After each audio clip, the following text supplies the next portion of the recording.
म शान्तिको संस्कृति निर्माण गर्नेछु। 21औं शताब्दीका महिलाहरूका लागि आह्वान। महिलाहरू कोसेनरुफुको प्रेरणादायी शक्ति हुन्। तीमध्ये पनि सोका महिलाहरू अग्रपंक्तिमा उभिएर समाजका हरेक कुनामा सूर्यझै चम्कदै आशा र मानवताको प्रकाश फैलाइरहनु भएको छ। घर, समुदाय र कार्यस्थल, तपाईँ जहाँ हुनुहुन्छ, तपाईको दया, बुद्धिमत्ता र अपराजय क्षमताले वातावरणमा उज्यालो, ऊर्जा र उत्साह थपिएको छ। तपाईहरू केवल परिवारका संरक्षक मात्र नभई मानवताको उज्यालो भविष्य निर्माण गर्ने नायक पनि हुनुहुन्छ।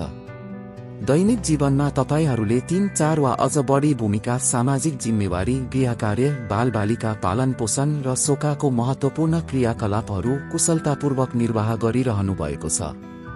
एक महिलाको विजय केवल आफूसम्म सीमित हुँदैन, त्यो उनको परिवार, आफन्त र सन्ततिको जीवनमा पनि प्रभावित हुन्छ।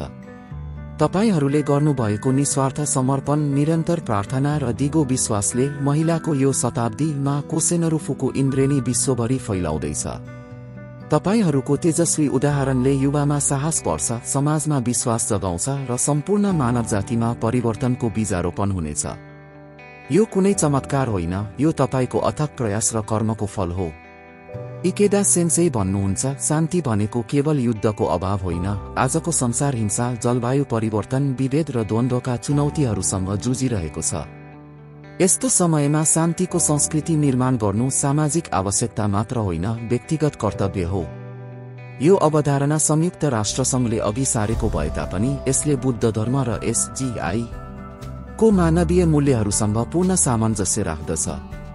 नेपाल एसजीआई महिला वर्गले सुरु गर्न गइरहेको म शान्तिको संस्कृति निर्माण गर्नेछु अभियान अन्तर्गत संवाद, मैत्री, गृह भेटघाट, प्रेरणादायी अनुभव, साटासाट, पुनः प्रयोगमा आधारित सिप विकास कार्यक्रम र द्वन्द्व पीडितहरूको साक्षात्कारमा आधारित शान्ति मञ्च सञ्चालन गरिनेछ।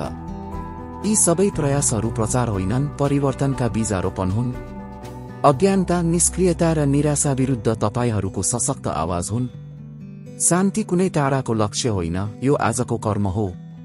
जब हामी कसैलाई सहानुभूतिपूर्ण संवादबाट हौसला दिन्छौं, प्रार्थनाद्वारा उत्पन्न आशा र विवेकले द्वन्द्व समाधान गर्छौं वा कठिनाइको बीच पनि अघि बढ्छौं, हामी पृथ्वीका बोधिसत्वको जीवन प्रकट गरिरहेका हुन्छौं। हाम्रो साना दैनिक विजयहरू नै शान्तिपूर्ण समाजको जग निर्माण गर्ने कार्यहरू हुन्। हाम्रो मानव क्रान्तिबाट हामी यस्तो संसार निर्माण गर्दैछौं जहाँ शान्ति अब सपना नभई जीवनको यथार्थ बन्छ र नयाँ युगको आधार निर्माण हुँदै जान्छ। हामी सबै महिला सदस्यहरूले बुझ्नुपर्छ, हाम्रो मानव क्रान्तिको एक पाइलाले नै हिंसारहित, समतामूलक र दिगो समाजको सपना साकार हुन्छ। शान्ति कुनै सरकार वा संस्थाबाट मात्र आउँदैन, दिगो शान्ति तपाईँ र मबाट सुरु हुन्छ। आज यही अहिले हामीले सशक्त स्वरमा घोषणा गरौं, म शान्तिको संस्कृति निर्माण गर्नेछु।